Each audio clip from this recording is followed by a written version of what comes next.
Hello! I'm so excited that you're here because I've got an amazing conversation to share with you that I had with the incredible Heather Chauvin. She is the creator of the podcast, The Mum is in Control, and the author of the brand new book, Dying to be a Good Mother, which is absolutely amazing. It's such a great read that's just come out now. So it's available on Amazon. And in this episode, we talk all about the struggles of being a mum, building a business, and overcoming the anxiety and the guilt, how to feel like we're actually good enough, and how to actually trust ourselves. So many big things we're dissecting and talk about that, can be so transformational and help us to actually live our best lives. So I really hope you enjoyed this conversation. Also, don't forget that every single week we do a giveaway with this She Means Business show. So basically all you need to do is take a picture of yourself listening to this episode, share it over on Instagram on stories, tag us at Female Entrepreneur Association to be in with a chance of winning something so exciting from our Carrie & Co shop. So head over to our Instagram page for all the info on what is up for grabs on the giveaway this week. Very exciting. But for now, enjoy this episode. You are watching the She Means Business show with me, Carrie Green. I'm the founder of the Female Entrepreneur Association and the author of the best-selling book, She Means Business. And every single week, I'm going to be talking with you about how you can turn your ideas into a wildly successful business and actually live the life of your dreams. You can do this, and I'm so excited to show you how. So let's get started.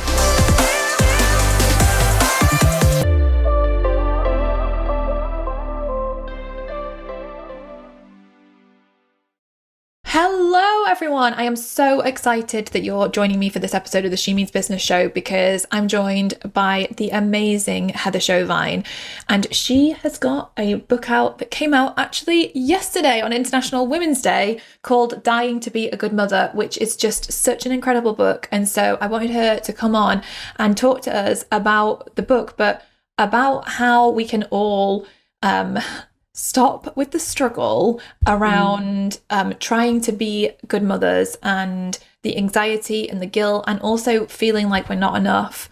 We're going to talk about all these things. Well, firstly, Heather, let me just say hello. Hello, Carrie. Thank you. I'm excited these are my favorite conversations to have. Me too. I love having these conversations, and especially when it's about stuff that is so important, but sometimes we don't talk about it that often. And, as a mum of two and having a business myself, I know how chaotic and crazy and overwhelming life can get. And I also know how I end up sometimes stuck somewhere between anxiety and guilt. And you know this because you and I had a conversation about this. Sometimes I feel like there's not enough time, and sometimes I just feel like I am not doing good enough, and it eats at me. And I think that so many women feel like this. And one of the things you wrote about in your book is that frustration of feeling like, well, that's just the way it is. It's when you've got kids and life is just crazy and it's just chaotic and you just have to deal with it. And I like the fact that you're like, actually, no, life it doesn't just have to be like that. So I'm really excited to have this conversation. And for everyone listening, so basically there are 4 key things that we're going to talk about with Heather. So managing anxiety and guilt, in particular around like being a mother, energetic time management, amazing, how to be more courageous and take a stand for how you want to feel, and how we can all actually feel like we are enough, which is a big one.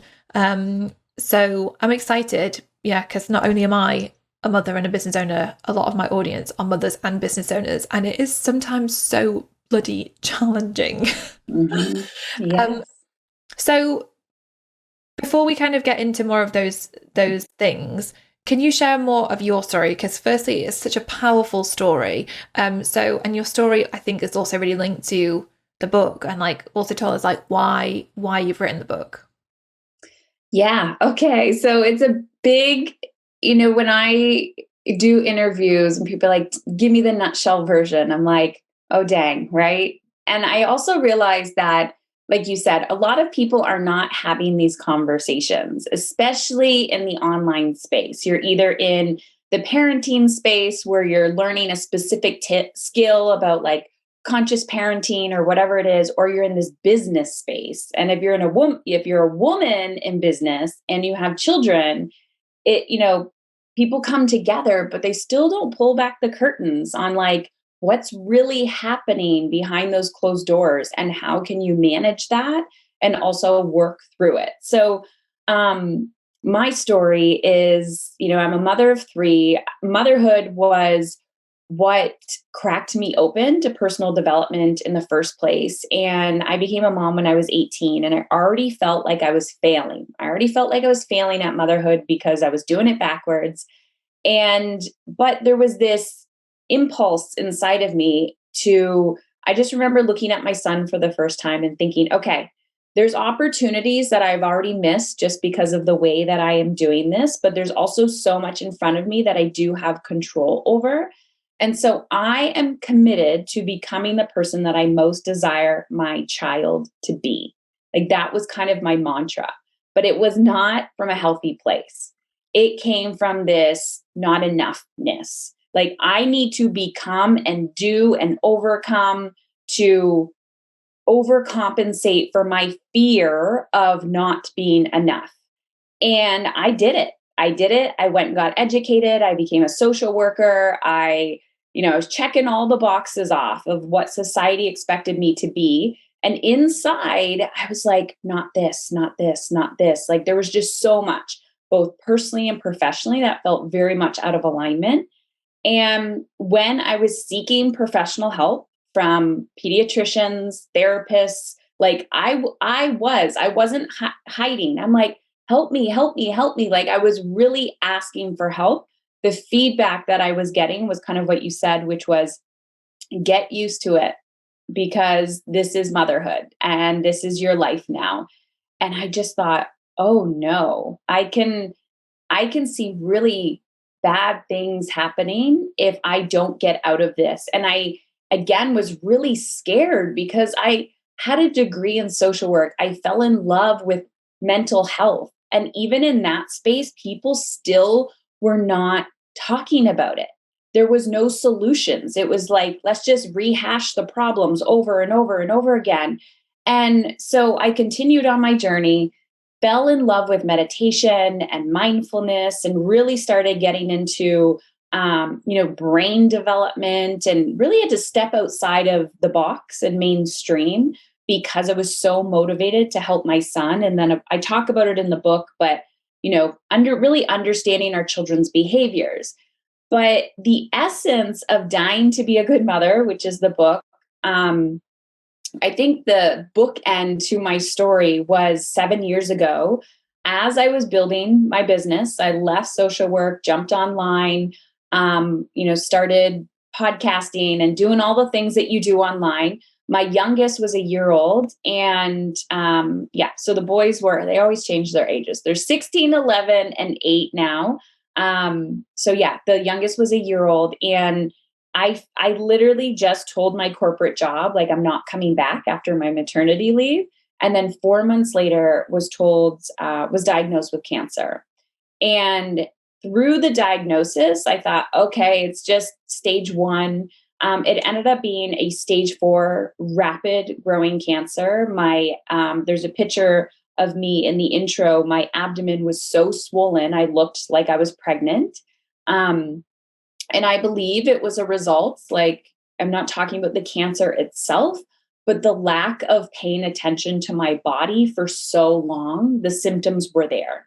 And because I just chronically told myself, I don't have time, I don't have time, I don't have time, I don't have time, and just buying into the victim and the martyr that society wanted me to be, even though my body and my soul and my life were like, please pay attention to me. And so the book brings all of that together. And I really just had to stop, realign with how I wanted to feel, and practice what I really wanted other women to do as well. So, that's the story in a nutshell.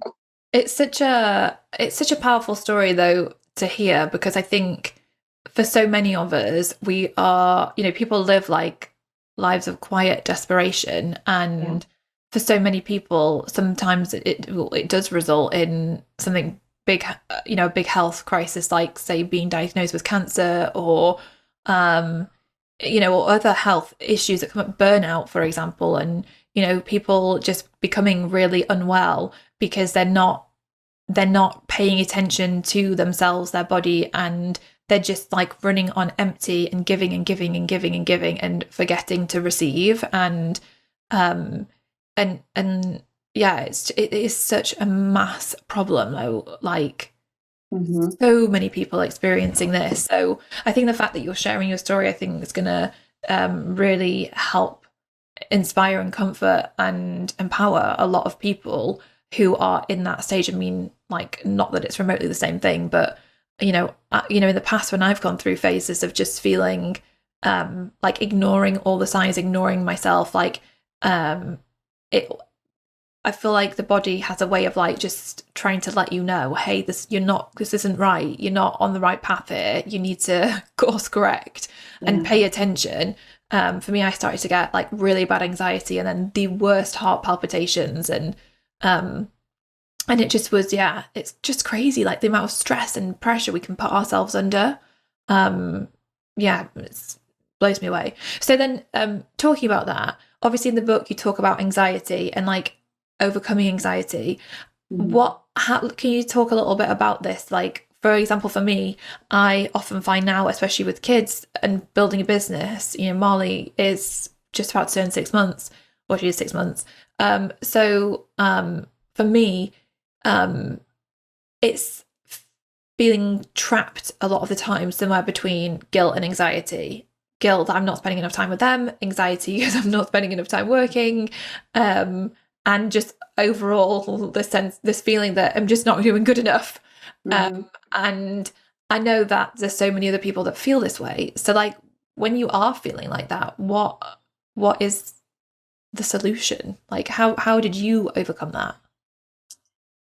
Such a good question. So one, it's something you manage, and I don't want to say like you live with it or but you just got to suck it up. I don't believe that. I also think we can't put a blanket statement on it, but what I can say, because everyone's experience is going to be different with anxiety or guilt and just emotions in general.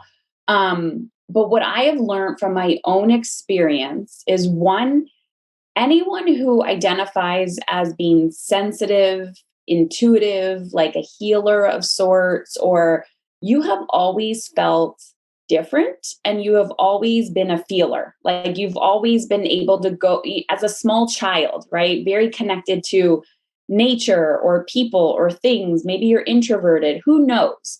But there's always been this part of you. And then anxiety, or society labels it as anxiety, and then they give you a label and then maybe a diagnosis, but they don't really tell you how to manage it or to co-create with it, right? And then we're bought into all of these like healing modalities or these things of like that will get rid of things. And I had to walk that slippery line of, how can I use this as a gift? How can I use this to support my life instead of feeling like I'm broken or there's something wrong with me?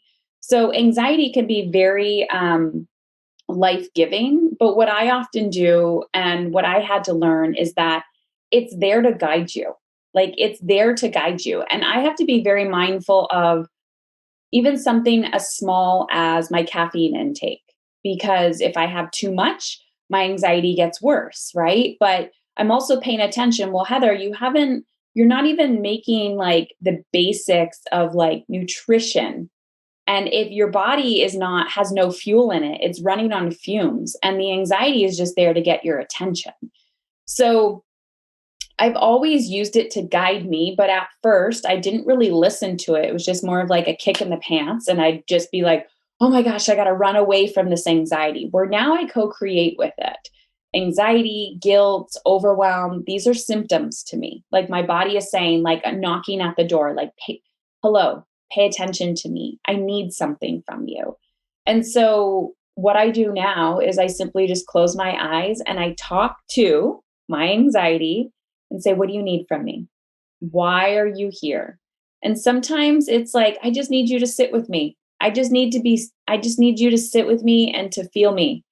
And sometimes it's, we're going, I call it an emotional poop. Sometimes it gets worse. Like you're going through like new levels in your life or your business, and you got to heal something, and it's got to come up and out, and you have to feel it. So it's there to guide you. And I'm also big into integrative. Like there's not going to be a one size fits all. You can go to the doctor, you can go to therapy, you can do all the things. Nothing is quote unquote wrong. But at the end of the day, you have to really ask yourself, what feels good to me? And my guilt and my anxiety has also guided me back to my true self, which is like, what's that knowing? What's that like, what do I really need? And guilt as well is one of those things that I believe is like, guilt means you're doing something wrong. Not that you're wrong, that's shame, but guilt is like, I'm doing something bad because I'm putting myself first. I'm doing something bad because I'm taking a leap and going after what my soul wants. And why is that bad? Right? Like questioning, like, why is that bad to feel good? And so it still comes up for me. And I just ask myself, why am I feeling bad right now for buying this for myself or investing in myself or going after my dreams? And when I'm stuck in that small brain, it's all about me, right? Like, oh my gosh, I can't do this because of me, me, me, me, me. But then when I get outside of it, okay, how is this action going to influence my family? Yeah, they might be a little uncomfortable or not, but then we have more opportunity and more freedom. And then how is this going to impact society at large, right? So when we're making it about us, we feel like we're being bad. But we also have to remember this is like patriarchy. This is like decades and decades and decades of oppression for women, of who we've been told, right? If you're not good, if you don't do this, and it's like you have to really be curious. If you want to start a business or you're in business, you're already thinking outside of the box, and you really have to get like really step into what are your thoughts? What are the stories that you're telling yourself? Because if you're not questioning and being curious, they're going to run the show. And then you're going to continue to feel overwhelmed and anxiety and guilt all the time. And I still feel them, but they don't take ownership of the actions. So I'm like, no, no, no, just like a child. You can sit here. I'm sitting here. This is what's happening today. Yeah. And I think as well, like having that awareness that like you're having those emotions because it's trying to tell you something. So stop ignoring them and listen to what they're trying to say. And obviously, well, you obviously know this because you were there, but for everyone listening, so Heather I had a session with Heather not that long ago, and it was really cool because you were doing that exercise with me of like literally speaking to the feeling, and the feeling coming up for me was overwhelm, which often I get overwhelmed, and like I get to these stages where it's kind of building and building and building because I'm ignoring it, and then it builds into like overwhelm. And it was such a powerful exercise to think about like where that overwhelm was really sitting inside my body, and then having the conversation with it. And like at first when you said to me, what is it? I think you said like, what is the overwhelm trying to tell you? And I was like, it's not telling me anything. You were like, you need to speak to it. Like, what did you say? You need to like get firm with it or something. Assertive. Yeah. I was like, no, it's got to be assertive. It's like that child. You're like, no, come back. But it was a really cool exercise because what really started to come through, actually, I was just saying this before I hit record to you, like what came through started to really pop up in the days and the weeks that followed that call. I saw that it was actually the truth, like what was coming up, because it got repeated in different ways over and over and over again. Whether it was like conversations I was having or different things I was reading, this same message came up through me. when I was talking to my overwhelm. But it's really powerful, like, to do that, because then you can start to like create that awareness around like, well, why am I feeling this way? And like, what do you need from me? And like, what is it going to take to get you to leave? And I suppose it does actually make the most logical sense to ask yourself what it's going to take, rather than assuming that something out there knows the answer that's best for us. So yeah, it was really powerful. I highly recommend anyone try it if you're struggling with an emotion right now that just isn't, there's a whole, like anxiety, for example.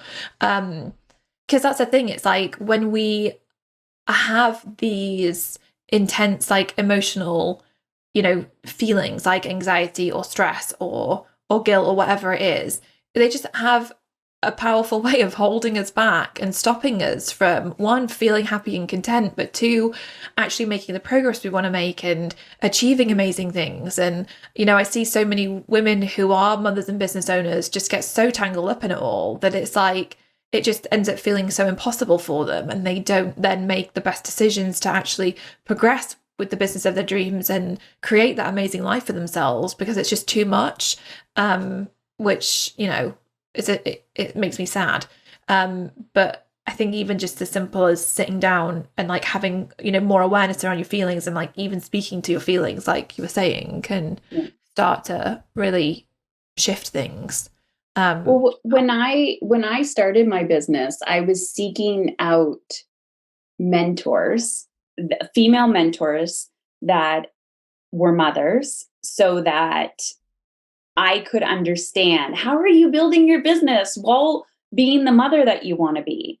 And I couldn't find them. I was either finding female mentors that didn't have children, or I was finding female mentors that had children and had a lot of guilt for being, I'm not going to say a powerhouse, but they were so focused on their business. They're like, you just got to pick one or the other, because they were very, they had a lot of mentorship from men. Yeah. And I could see the trickle down effect. And I thought, okay, I believe you can do both. But here's the thing, when you're scaling a business or even starting, you have to focus on the highest leverage action.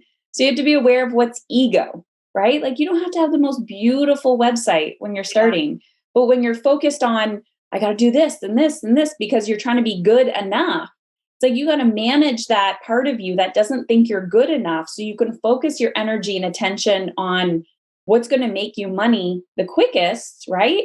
And then when you scale, essentially, you can scale your business and parent your team, mother your team in a very healthy way. And you're learning these parenting skills around, like, creating an epic team so they can run your business. You're like, I'm the visionary. I don't need to be in it all the time. But in order to do that, we also have to let go of our addiction to busy. Who am I if I'm not busy? And there's so much that you're shedding and healing, not only for yourself, but I believe every woman that, comes into contact with you. So I always say, you're either going to trigger or inspire people just by being yourself. Someone's going to be like, oh, show me how you did that. Like, I need you. Or they're going to be like, must be nice. So either way, you're going to trigger or inspire people. So you might as well do it in a way that feels good to you. Yeah, so true. And I just love what you said about who am I without busy, like being busy. I think so often we just think that being busy is what we need to be feeling a sense of accomplishment, but it's such a load of nonsense. Like, so many busy fools. I have been one of, myself so many times. It's like, I think when you do have kids, it's looking at, like you said, those activities that you can do that are going to get you the best results the fastest. And it doesn't need to be perfect. It can be messy and and not completely amazing. But the point is getting it out there, getting the ball rolling with it, and giving yourself grace for it to, and that, for that to be okay and that to be enough. And also, like, identifying that it can happen in the way you want it to happen, in the sense of so often I think when building businesses, we feel like if we haven't started making money in the first 3, 6, 12 months, 18 months, that it's going to be a failure, and we feel like it needs to happen now, now, now, now, now. And I think that again is a really bad place for people to get into, because sometimes it takes a lot of time. But add kids into the mix, and there's a possibility that it's going to take even longer. Because I mean, I know myself, but before I had kids and was building a business, I had a lot more time to focus on the business. Since having kids, like, I don't have the same amount of time. So I know if I was starting from scratch today, I would have to manage my time wildly differently. And it would mean that I wouldn't have as many hours to put into the business. So it would likely mean that it would perhaps take me a bit longer to get to, to get to the level of success. But that's okay. Like, it doesn't have to be like so quick. And I definitely think sometimes as well, especially in the online space, this sense that, like, yeah, if you haven't made like 30 grand in your first 30 days or first 6 weeks or something crazy, that you're somehow failing. And it's just so not true. It just take it at your own pace. There's a lot of, and I'm sure you and I have been in many circles where you see behind the scenes, right, of the reality. And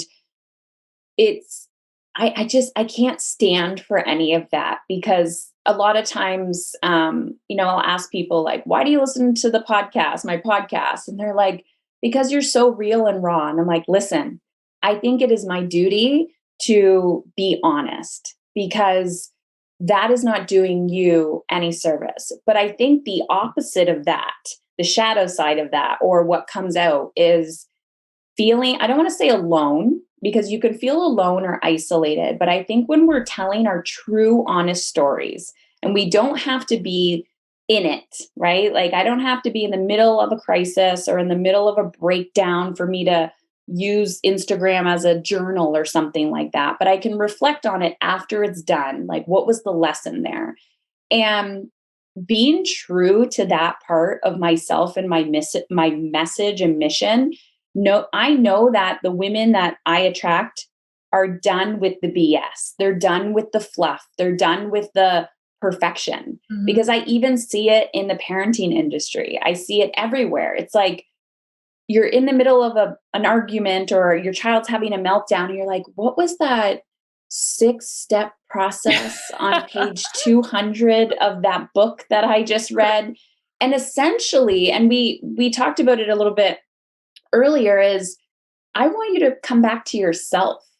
And this is where I find people get really confused about, like, when do I hire a mentor? When do I join a coaching program? When do I go into a membership or whatever? It's like, you are the guru.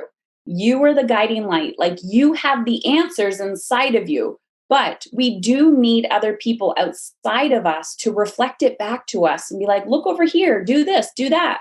And so I watch, when I'm working with women, how it's literally the skill of retrusting yourself. And that is where you gain this, what I would call energetic or emotional independence. Because after that program, you should be going to the next level, right? You should be going, oh, I'm scared, but I know how to manage this. Oh, this happened today, but I know how to manage this. And I believe, as women, especially as women, this is what the world needs. The world needs more empowered women. We can be scared. We can be nervous. We can feel guilt. We can feel anxiety.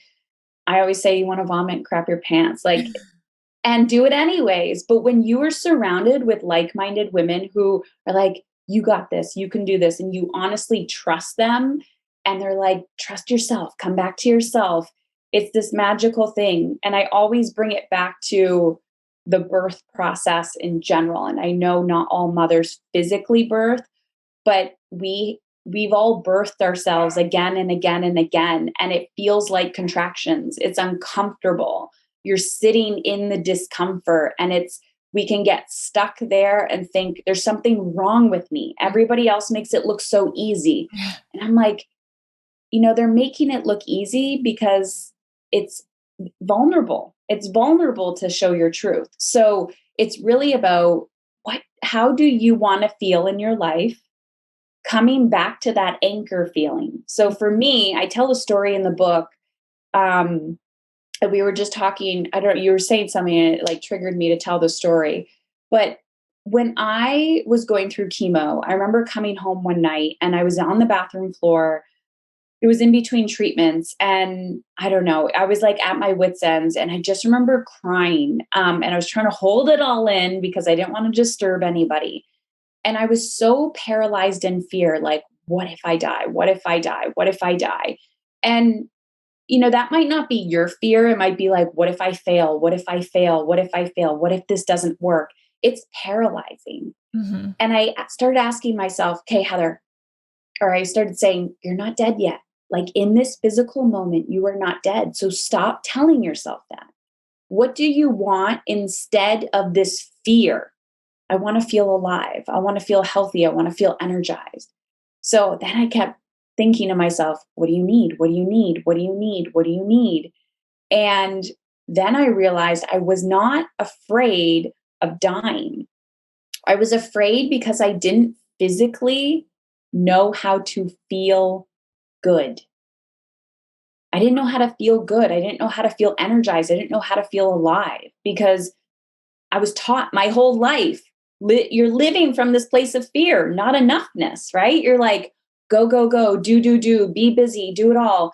And so I had to physically shift my mind from living in a state of fear, overwhelm, whatever it is, to living in a state of, yes, they would say abundance, but like on a micro level. Okay, today, if you were to feel alive and energized, what actions would you take?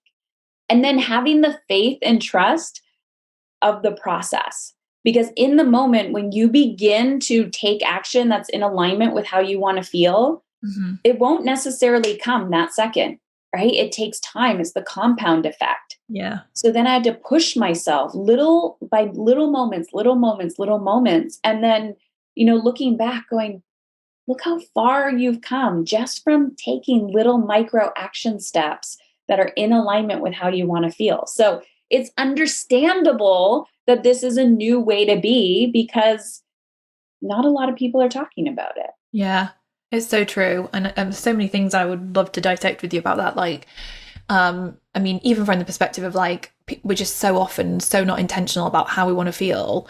And like, every month when I try every day to make it a point to get intentional about like how I actually want to feel. And like what you're saying, like doing little things, tiny little things to bring that feeling into your life. Like it's not, sometimes we say, well, what goal do you want to hit this month? And sometimes Yeah. it's something with that outside of our control that you can't control whether that actually materializes or not. But what you can control is how you feel. You can start to like be control like how you want to feel. And so whether it's joy, or I was having this conversation with a few different people recently, like one said power, whether it's you want to feel more abundant or just more content and accomplished was one that came up a lot. Well, what does that mean?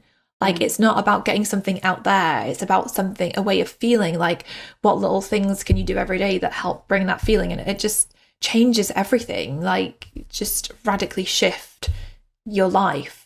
But also, you talk about actually like trusting yourself. And this is definitely something that a lot of people struggle with. And I know for myself, like I've struggled with it. Like, how did you find a way to like start to trust yourself and to, like what did that look like? What were the first few steps you started to take? Mm. I'm smiling and I want to laugh because I think this is a ongoing, I don't even want to call it challenge. I see everything in life now just like fitness or, food. It's you need to move your body a lot. Like I'm going to say every day. I know everybody doesn't do that. You need to eat every day, right? And we still forget that. Like we still like, oh, I didn't eat today, but eventually your body's going to be like, "Hey, I need fuel." It's just one of those things. It's not a one and done. Same with learning to trust yourself. It's a muscle. It's like an exercise. And I notice every time I'm going into new territory in my personal life or professional life, something I've never accomplished before, right? People are like, how do you gain confidence? And I'm like, you take action repeatedly and you're like, oh, there's evidence that I have done that before. okay, yeah, I'm confident. I'm confident. I've done so many podcast interviews. I'll just show up and have a conversation. But the first one, oh my gosh, did I say the right thing? Right? It's so you just got to take that action. So when people ask, like, how do you trust yourself? Like, it's really annoying because my clients hate it when I do this. They'll ask me a question or they'll post a question and I'll say, what do you think you should do? I'll tell you my answer, but you got to tell me yours first. And they're like, no, I want you to tell me. And I'm like, I can't, because if I tell you and then you take the action, guess who you're going to blame when it doesn't work out? You're going to blame me instead of yourself. And what I have learned through all of this, and I think my health was a big kicker for me, but I had to learn to trust myself way before that, especially when I became a mother. I think that was a big one where I was like, oh crap, like I have to, this is all me. I was single, I was on government assistance. I'm like, this is all me. If I'm going to do this, I got to really trust myself. And I would say I didn't really trust myself, but I took the best, I did the best I could with what I had. But when it came to my health and I felt like I was backed into a corner, and every time, I would get a no, or I'd get, we can't help you, Heather. There's nothing else we can do. I would, look to something else and just advocate for myself. And I was chronically uncomfortable, but I did have this bigger sense, this bigger why. And people will always say to me, like, how do you get motivated? Or how do you do this? Or how do you like trust yourself? I'm like, I don't always trust myself, but I know that when I really listen to that voice inside of me, and people will call it God, universe, intuition, that knowing that's like, not this, not this, go here, try this. I simply just have to lean into it.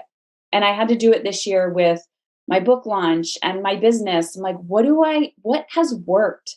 What hasn't worked? What feels good when I'm doing it?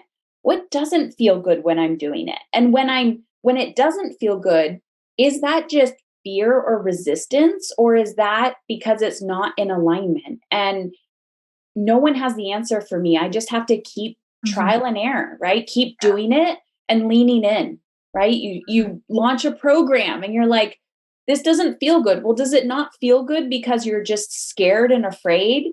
Or does it not feel good because you're like, I don't want to do this work? The only person that's going to know that is you. And you just have to keep leaning in.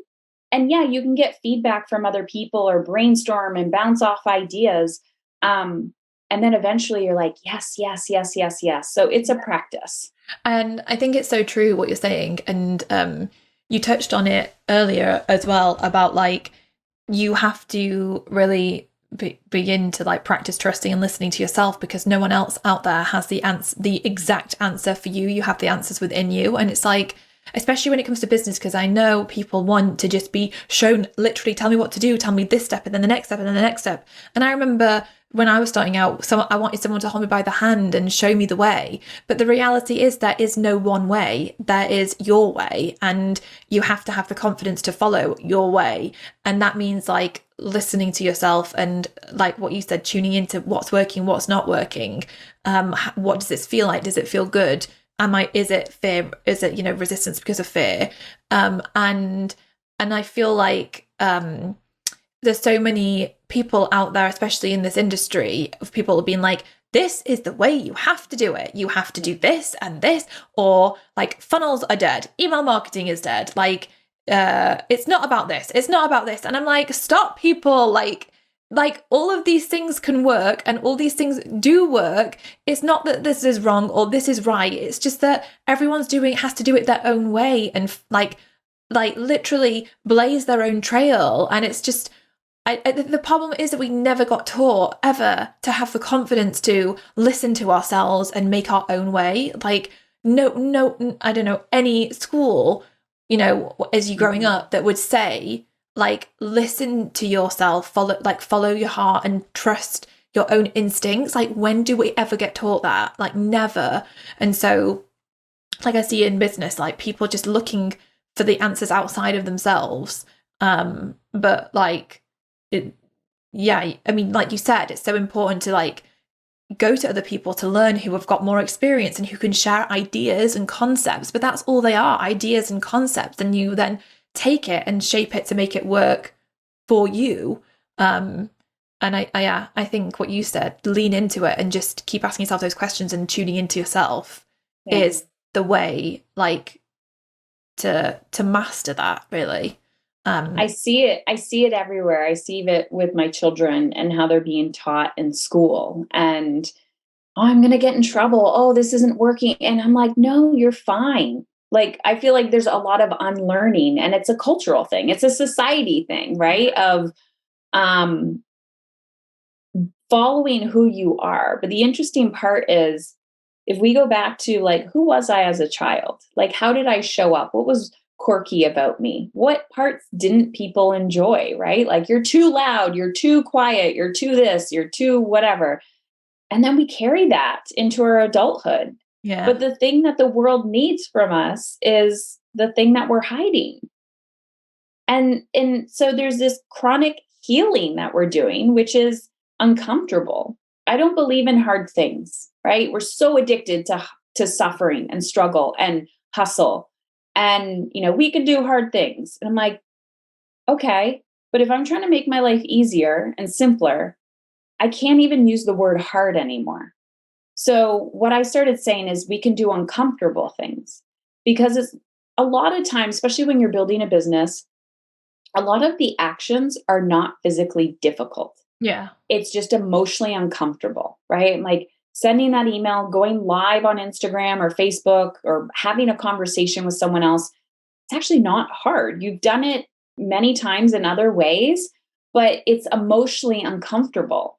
So if I can get emotionally uncomfortable, I'm going to be able to thrive, right? Because I'm just going to continue to grow and shift. But like you said, we're not taught how to do that. And so I talk about it in the book, and this is literally why I do what I do. But my son, when I only had one, he was 4, and his behaviors, like just the big angry behaviors of a typical 4-year-old. And I thought, is there something, quote unquote, wrong with my child? And, he's throwing toys across the room, and I'm yelling, and I'm ashamed of my behavior as a mother who's educated in mental health. And I still feel like I'm failing. And this child is literally trying to get my attention, and I don't know how to dissect it, because I didn't know how to feel. I didn't know how to process my emotion. And then as I continued, like, watching my boys now we don't argue or yell a lot in this house, because we all know how to communicate and process our emotions. Not perfect by any means. We apologize a lot, but I'm like, we're learning and we're growing how to do this. We were not taught this as children. Yeah. Our parents were not taught this. They're not taught this in the educational system. For some reason, this is new age, right? Growth mindset, emotional intelligence. And if you don't have this, it's going to show up in your business. It's going to show up in your relationships. It's like, you are the center of your life, and emotional health is so big. And we haven't been taught how to master it. But yeah, so when people are ready, I'm like, they'll come and listen, or they'll be like, I just need the quick tips and strategies. And I'm like, I have no idea what to tell you there. But yeah, I love that. And it's so true, because if we, don't look at what's going on, and especially that emotional level, and open up emotionally, it does start to manifest in not great ways in business, in relationships, exactly like you said. Having that real awareness is so key. I've always found it to be the case. Oh my gosh, we've talked about so many other things. I feel like we're not going to get around to it on my little list of things I want to talk about. But I guess one thing would be good to wrap up on is how we can be more courageous and take a stand for how we want to feel, and also feeling enough. I feel like we have all touched on these things already, but like, what, just as we wrap up, like, what would you say to somebody in terms of like how they can become more courageous, take a stand for how they want to feel, and feel finally like they are enough? Well, I just want to tell you that whatever you're resisting in your life, will persist and it's going to get bigger. And I'm not the one who made up that saying, what you resist will persist, will get bigger. I've heard it again and again and again, and it's annoying because it's true. And courage is needed in order to create a life that feels good. And the same amount of the feelings that you don't want to feel, the intensity that you're willing to feel your discomfort will be the same proportion of the good feelings. And so when we're after freedom and joy and ease and all of that, it's literally on the other side of everything that you don't want, or everything you don't want to feel. And I always tell people, if you can't start for you, start for somebody else. And I will say probably almost 100% of the time when I don't want to do something, people say, how do you get motivated? When I started this for my children. And then I, was getting DMs and emails from the women listening to the podcast when I just started, one episode on the podcast. And then I went to 2 and 3 and 4, and then millions of downloads later. When you start realizing people are actually paying attention to what you're saying or what you're doing in your business, then I started doing it for them. And so now I'm doing it for us, because I truly believe when we get out of our own way, that is the greatest gift we can give to the world. And your not enoughness will continue to pop up. It can be something that's managed. It doesn't have to be a one and done. The goal doesn't have to be like, how do I get over this? It's how can I co-create my life with it? So find your bigger why. Know that it's going to be uncomfortable, and surround yourself with people who are willing to cheer you on. And that may not be the people you live with. It may not be your immediate family. They're typically the first people to poo-poo on your dreams sometimes, because they don't understand, because they want to keep you safe, and that's okay. So surround yourself with people who are willing to walk the same path as you. I love that. It's really true and so powerful. Heather, thank you so much for coming to talk to me about all this. I've just loved chatting with you. I always do. And I'm really, really glad that your book is out into the world. Everyone should go and order a copy of Dying to Be a Good Mother. It's just filled with so many amazing stories, and it's such a nice read. It's easy to read, and it's interesting and very helpful and powerful. So yes, everyone go and check it out. I'll leave the link in the show notes, but what can you share the link just for everyone to hear it? What is the link? Yeah. If they go to dyingtobeagoodmother.com, there'll be a link to download a workbook, a company workbook. And there's also a button on there that will say, click here to go buy the book. So just go to dyingtobeagoodmother.com. Amazing. I'll put everything in the show notes, so check it out, and I'll put links to like Heather's Instagram and all that stuff. So yes, go over and follow Heather and get her book and enjoy like going more on this journey of like trusting yourself, feeling good enough, feeling the way you want. It's such an transformative journey to go on that just makes such a difference. But yeah, Heather, thank you so much. I've loved it. I've loved chatting. And you're amazing. Thank you for being, so vulnerable with your story and opening up and sharing it with the world, because it's making such a difference and having such a huge impact. So thank you. Thank you, Carrie. I hope you've loved this episode, and I will see you next week for another episode of the She Means Business Show. Bye, everyone. I hope you loved this week's episode of the She Means Business Show. If you want more help and support to build a wildly successful business, then join hundreds of thousands of women and become an FEA insider. You'll get access to some of our amazing freebies, to our bonuses, to our giveaways, to so much good stuff. Head over to femaleentrepreneurassociation.com/insider to get all of the goodness. And I will see you next week for another episode of the She Means Business Show.